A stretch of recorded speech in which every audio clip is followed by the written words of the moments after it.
Hello book lovers, it's time for another review of a book you voted for in our quest as a community to find really good reads in modern literature. And the book up today is Umberto Eco's Baudolino. Now, you voted for this in a previous vote. It came second, but because it came second by one vote, I promised I'd review it after I reviewed the piano tune-up, which is also up on the channel. So I'm going to give you the overview of the story without any spoilers. I'll give you an insight into some of the way this is written, and I will give you my opinion of whether I think it's worth your time reading, whether I would recommend it or not. Most of you will recognise Umberto Eco from his more famous work, The Name of the Rose, which is that murder mystery set in philosophical medieval Europe. I think it's the 13th century or even the 12th, in a remote monastery. Now, how does Baudolino measure up to this, his greatest work? Well, in my opinion, it measures up much like the book covers do. I think this one is much better. I actually thoroughly enjoyed Baudolino. I mean, really enjoy it. It's philosophical, it's fun, it is downright mystifying in places and will require a little bit of stick-to-itiveness, a bit of patience in going through some of it. But it's actually... yeah, it's a book I thoroughly enjoyed, and more so than The Name of the Rose, which I did think got really stodgy in places. So I'll give you an overview of the story first, and then I might even read a few excerpts. So with with Baudolino, it focuses in on a character, the main character called Baudolino, and we find him right at the beginning when Constantinople is being sacked during the Third Crusade. And he saves a Greek Orthodox minister called Father Nicetas. Now, saving him, he says, I need your help in telling my own story. I've lived a wide and varied life. I've seen great moments in history, but, you know, as much as I can tell many stories, I need help putting my own together. And so he begins to recount his life to Father Nicetas, and that is what the book is. And it starts right from the beginning. He learns to read and write, and while he's in northern Italy, during the time that Frederick Barbarossa, the Holy Roman Empire, is trying to subjugate and bring the northern Italian states into the Holy Roman Empire, he meets Baudolino while he's relieving himself. That's Frederick is relieving himself in a forest during the siege of Milan, I think it is. Now, Baudolino happens to talk to him in German because he's got a gift for languages. And he says that, you know, I could say to people, your soldiers, that you've seen a vision from Saint Baudolino and God has said that you are going to capture Milan because the siege is flagging, to say the least, and people are starting to desert. And the Emperor Frederick, he thinks this lad is great. He says, do you know what? Come along, tell people what you said.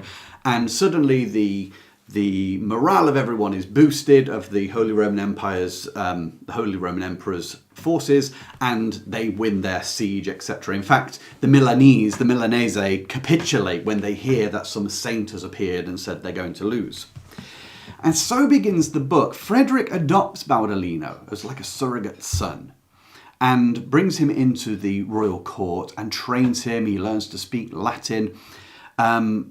And then Baudolino begins relating to Nicetas all the things that he sees. He loves Frederick Barbarossa as a father. The problem is he falls in love with his wife, who's very young, and so he runs off to Paris. And the first half of the book is talking about his life around Frederick the Great and various big events that take place. But this is the point of the story. It's how unreliable the recording or the referring or the describing of history actually is when using language. And how much do we trust history based on the reportage of other people who have their own ideas, their own personalities, their own ambitions and goals that colour everything they describe? Because Baudolino is one of the most unreliable narrators you will ever read. Father Nicetas says, well, you're telling lies here. And Baudolino admits, well, to a degree, yes, but at the same time, no. I mean, you know, isn't there truth in what I say, even if it didn't actually happen? And through this, what Eco is doing is he's actually critiquing a bit our postmodern world where truth is subjective, and as long as there is an element that you can believe in, then the ends justify the means and you can fabricate your own narrative. The way Umberto Eco does this, though, is so good because he draws in so many of the beliefs which happen to be myths of the Middle Ages.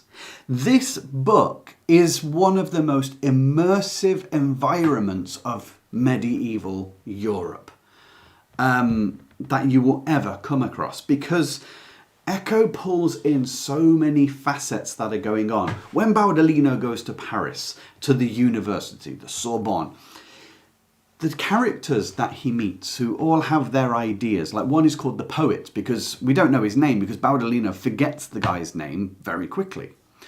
But the poet has never written a poem. And in fact, he becomes famous because Baudolino writes poems for him. Or at least Baudolino says that. And we get this sense of how much of the things that people believe, how many reputations are built up on air. They're castles in the cloud. Now, specifically, what Eco does is he draws in tales. This is the second part of the book, but it starts in the first. He draws in tales of the famous land beyond the Orient that belongs to Prester John. If you know something of medieval folklore and history, you'll know that there was a belief back then that somewhere far beyond Jerusalem, far beyond the Orient, there was a great Christian kingdom with Prester John, Prester meaning priest. And it was a great Christian land, and it was full of diamonds and sapphires and rubies and frankincense and myrrh and gold and all that kind of stuff. And apparently there was the Holy Grail was from there. And so these famous ideas that you've heard from medieval history, Eco brings them in. But we see how Baudolino is behind some of them coming into belief in history. For instance, he writes a letter along with the poet and a friend called Abdul. Now, Abdul is a Moorish name, and yet this lad is, ginger-haired because his mother's Scottish. Although he thinks in Arabic and Provençal. Now, they write a letter from Prester John to the Holy Roman Empire, Frederick. And the reason for them doing it is because Frederick can't get the Pope to recognise him properly. And their thought is, well, he is the Holy Roman Emperor, and he is great, and he should have the submission of the Pope. So if we got Prester John, this famous character from beyond the East, to write to him, then the Pope would have to sort of accept Frederick. And so the ends justify the means. Because they have believed Prester John is real, they now write a letter. Well, that goes into the courts of Europe. And now Europe believes in Prester John. So do you see how Eco is building up the fables that literally existed in the past, but showing that they can come from imagination? The Holy Grail. They've heard about it. Now it's called the Grasal in this. But how do we know it's a cup? Well, you'll have to read this to find out, because it's the way it's explained. In fact, it's Abdul that explains the story to Baudolino. Eventually, these ideas become so big that for the second part of the book, Baudolino and his friends, there's a whole bunch of them, there's actually 11, less one who's crept off before them, and they depict themselves as the Magi, the ones that visited, the famous the wise men from the East who came to Jesus' birth, because they say, well, it's not that there were 3, there were only 3 gifts. So they go as the 12 Magi, and they go out to find the kingdom of Prester John. Now, this is where the book may not be everyone's cup of tea, because the historic bit, the interaction between Baudolino and Frederick Barbarossa. Frederick Barbarossa famously drowned, causing no end of trouble in the empire. But according to this book, he didn't drown. Yet we find out exactly what happened and how the drowning came to be believed. This again is the recounting of history. This is what Eco is trying to drive at in this book. How trustworthy is any related history? It's coloured. Also, he's in the second half, he criticizes, or not criticizes, has a look at belief systems. So you probably know that in medieval folklore, again, there were far distant lands of the Orient which had very strange characters. For instance, you probably have seen the pictures in medieval manuscripts of the bearded humans who only have one leg. They're called sciapods or skiopods. He meets one, becomes a friend with one. There are blemmies. The blemmies, you've seen that in medieval drawings as well, where the face is in the chest. Who else have you got? You've got Hypatia, okay, sort of semi-goat-like women that live in the woods with complete freedom. There's so many others as well. There's even a unicorn turns up. And what's interesting is Baudolino is explaining this to Father Nikitas. Now, of course, none of this is actually true, but to Baudolino it is. He's embellished his own life and grown it and learned various philosophical lessons from it all. For instance, the sciapods and the blemmies, they don't like each other, or they disagree with each other, even though they live in the same mythical city called Pentapretzim. But they believe in Christ, but they have various sort of insignificant differences in their attitudes towards divinity of Christ. But all of the fairy-like creatures, fairy tale creatures, they all disagree with each other because of small religious differences. Now, there's a criticism there of the fractioning of Christianity, one Christ, and yet how many different untold beliefs which cause no end of trouble. On top of that, you've got the fact that they distinguish themselves very specifically. Our need as humans to measure out different cultures and say, we're different to these. We see things just from the surface. So you think of all the race problems at the moment. You know, at the end of the day, everyone is human, and the quantity of melanin in someone's skin doesn't change their humanity. But Eco brings this out with these obviously different creatures, and Baudolino seems to understand that that's not right. He finds true love not with a human woman, but with one of the Hypatias. A very interesting scene that was. The whole thing becomes an absurd fantasy, the journey, and yet it's such a gripping journey. You buy into it, and the lessons he learns, and the humanity that they develop, the 12 of them or the 11 of them going out together, as well as the fixing it into history. It is an exceptionally clever book, and I don't mean clever like cunning. It's a pleasure to read, and yet if you want to dive down through the layers, it's very, very interesting. It will cause you to think. Now, some people will not like this book because I've read reviews on Amazon. Because it's like, well, all of that, he was 1 minute with Frederick Barbarossa and we've got Constantinople and actual real life. And then he starts talking about all these make-believe creatures, which are clearly false. Yeah. Now, obviously, if you're looking for a straightforward story, that ruins the suspension of disbelief. But at the same time, Baudolino believes what he's saying. You may think he's delirious for doing that. He's not, but he's embellished his own life. And his own beliefs have become part of his life and coloured his life. And we have a big question here about what is truth. What I would suggest anyone who reads this does is every age thinks they've got it right. So people today believe all sorts of things, and I'm gonna throw the cat amongst the pigeons here. People believe all sorts of things, and they often say, because it's scientific. They claim the science. Scientists will say we know stuff because of science. And yet they themselves, those ideas, everything fundamentally comes back to certain assumptions. We can talk about, the Big Bang and all that, right? I'm not an astrophysicist. There's debates among that. And overall, the idea that wins is consensus. But truth be told, consensus has always been around in history, and it only ever takes one fact to crack the consensus. I don't know if it was Einstein, it was some clever bloke. He said that one fool with a fact is more correct than 100 scientists who agree with each other.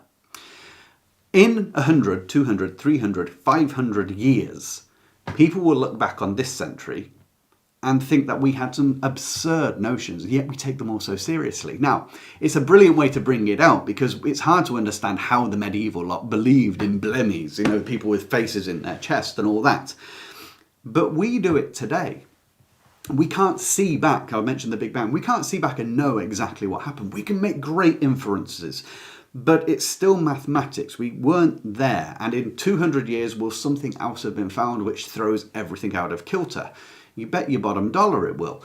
Right now, there's an increasing debate in that arena as it is. But that goes for so many other parts of science and philosophy and the way we think society should be structured. You think of the arguments over equality and equity and all that kind of stuff right now. In 200 years' time, people will be thinking we got it wrong, okay? That's just par for the course. That's how history works. And so we're being asked by Eco to really look into that through something from a vantage point where we can obviously see the wrong conclusions.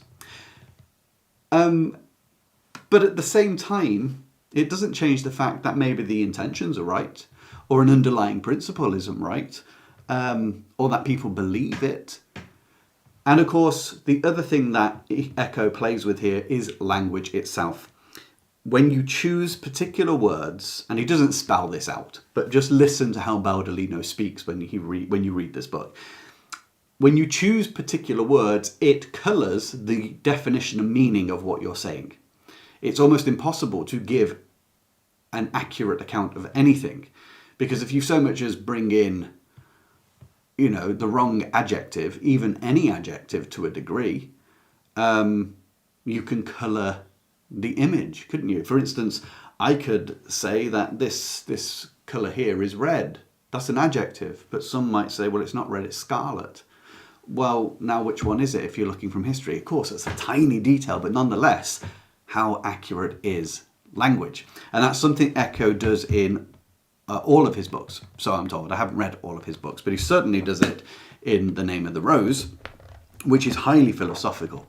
Now, I want to read you just a little bit of excerpts of the writing in here, just one description. It's a river that they have to cross on the way to finding the kingdom of Prester John. It's called the Sabation. And the river itself isn't water, it's flowing rocks. And I don't mean magma, it's rocks. I'm just going to highlight this bit because I thought this was exquisite. I just thought, sometimes I'm not a fan of stacking words, but this was just so vivid. And it will give you an idea of their adventure later on in the story. Yeah, well, let me just read it and then I'll come back to something else. By the way, what I'm about to read is a couple of paragraphs over 4 pages, and I've stitched them together. So you don't find this as one paragraph, but nonetheless, just the descriptive writing is fantastic. So about this river, moving at the same speed as if driven by an impetuous wind, fragments of travertine rolled over and over. Great faults sliding above, then, their impetus lessening, they bounced off streams of spall, white little chips, now round, smooth, as if by water in their sliding between boulder and boulder, leaped up, falling back with sharp sounds, to be caught in those same eddies they themselves had created, crashing and grinding. Amid and above this overlapping of mineral, puffs of sand were formed, gusts of chalk, clouds of lapilli, foam of pumice, rills of mire. Here, from a fissure like a wound between 2 mountains, they saw the Sabation springing up, a roiling of sandstone, a gurgling of tuff, a dripping of muck, a ticking of shards, a grumbling of clotted earth, an overflowing of clods, a rain of clay, all gradually transformed into a steady flow, which began its journey towards some boundless ocean of sand. There were cataracts that plunged down from dozens of rocky eaves arranged like an amphitheatre into a boundless final vortex.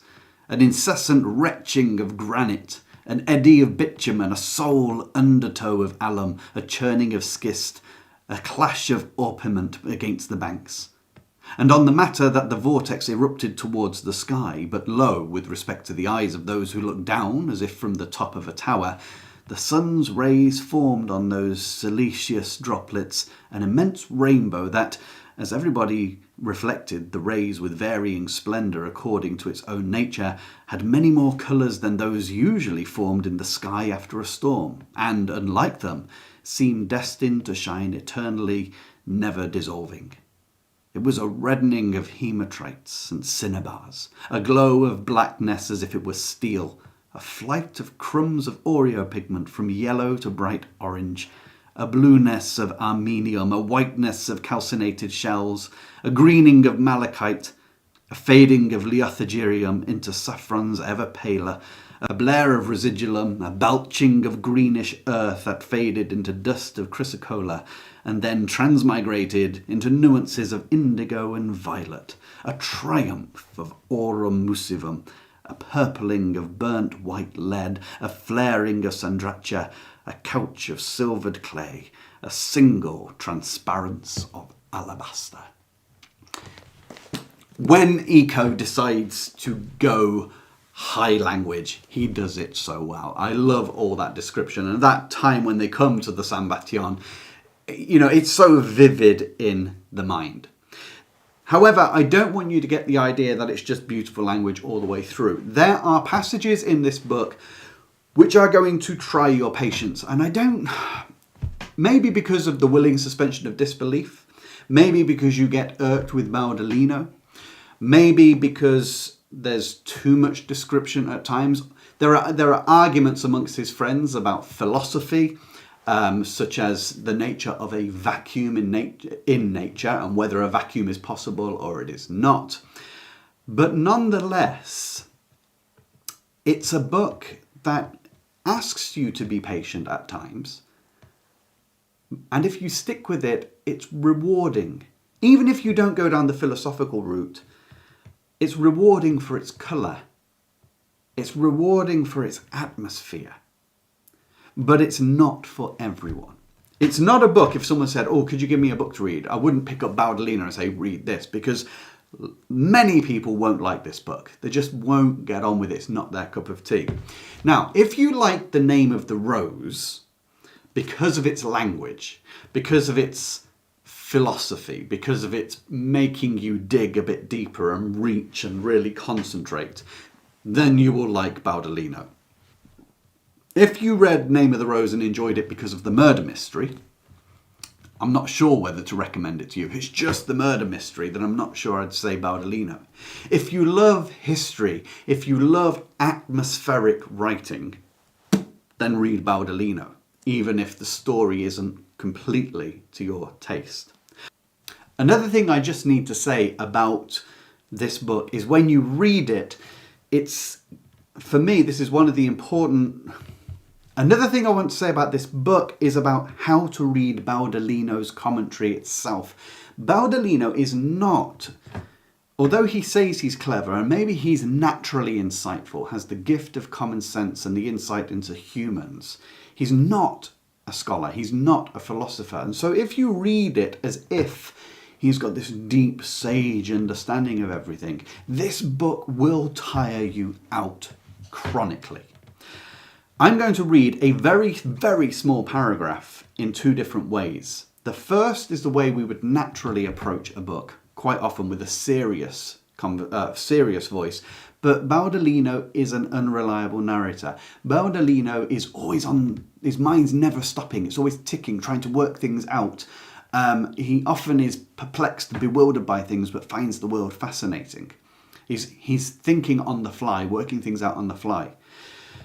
Right here, he's talking to Father Nikitas. So he's telling a story, but he's gone down a tiny little tangent, okay? Now, if you read it in the philosophical, scholastic way, this is how Baudolino would sound. Then, Baudolino commented, better one of these fine taverns in Paris, and their girls, whom you can have without paying a forfeit. But what does this story have to do with you? Now, if you were to read Baudolino like that, you may never make it to the end. Rather, I'm going to try and read Baudolino as I hear him and see if you recognise the difference. Then, Baudolino commented, better one of these fine taverns in Paris than their girls, whom you can have without paying a forfeit. But what does this story have to do with you? Do you get that? He's rabbiting away in his account and he's took a deviation and now he's pulling himself back. He realises he's hit a tangent.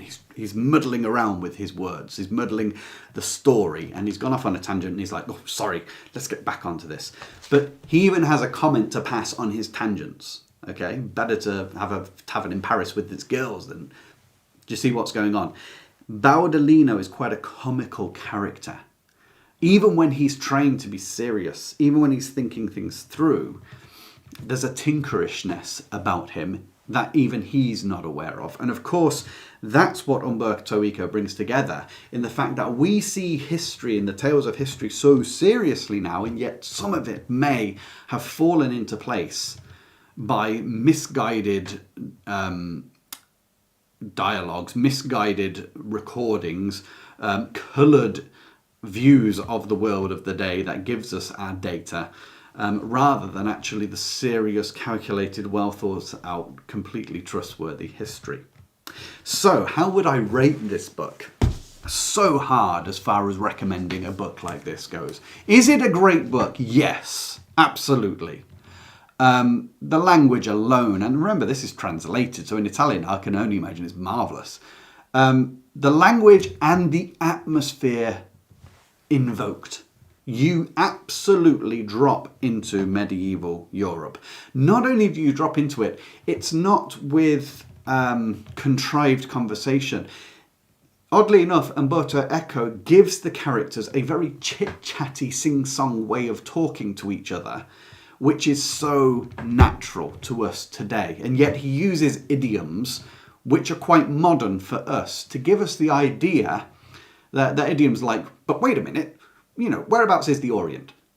I'm not sure whether they would say wait a minute back then. That's a very, very much us, a very much now way of speaking. But he does it deliberately to give us a natural, calm, plausibly ordinary person having a chat, especially as they're befuddled with quite a lot of it. That's how he writes it. And that, strangely enough, you get steeped in the history of the time and the atmosphere of the time, but you feel like as if you yourself were there because it's using your kind of colloquial expressions. And I think that is absolutely remarkable. I do not recommend it if you don't like a story which brings in the absurd. Because when he goes to seek the kingdom of Prester John and the escape from prison, and all of the crazy creatures that meet, and the farce that is the battle, you're not going to like it if you don't like absurd stuff, because it doesn't make sense. Because the disconcerting thing is, if Baudolino didn't go towards the kingdom of Prester John and see all those amazing things, where on earth was he all that time? Did he even leave Paris? Was this all, if you've read the book, a result of the green honey? There's a question for you. But you have to read the book knowing that he's lying and at the same time believing everything he says. And if that's not your cup of tea, if you don't like plot holes in that respect, then the book's not for you. So, I personally thought the book was great. I actually enjoyed it more than The Name of the Rose. I wouldn't necessarily say I'll read this again anytime soon, but it is a book I will eventually read again. It was very enjoyable. But now, let's put the book through the Ministry of Brutally Honest Book Reviews, which is the antidote to the overhyped sales pitch that you normally find on the back of the book. If critics had to give honest statements to sell books, these are what some of them might be. I hadn't the faintest idea what was going on. Without a doubt, Mr. Eco knows how to write. What he's writing about, though, I'm not quite sure. Although full of nonsense, Baudolino sees the world more clearly than all of us. I want some of that green honey. The story may be indecipherable, but I've never been more immersed into a medieval world by any other book. Well, I hope you've enjoyed my review of Umberto Eco's Baudolino. Like I say, I thought it was better than The Name of the Rose. It's a book I thoroughly appreciated. The characters made me smile and laugh, particularly Baudolino's narration. But it's not a book I would recommend unless I knew your taste. This is a book for a particular kind of reader, in my opinion. So let me know down below, does this grab your fancy? Is this the kind of book you think you may actually put on your to-be-read list? Or is it a book that now you've heard the review, you appreciate, no, that's not the kind of book I'm interested in, and thank you, I'm going to leave it because of this review. Either way, that's up to you. Anyway, I will see you in the next video.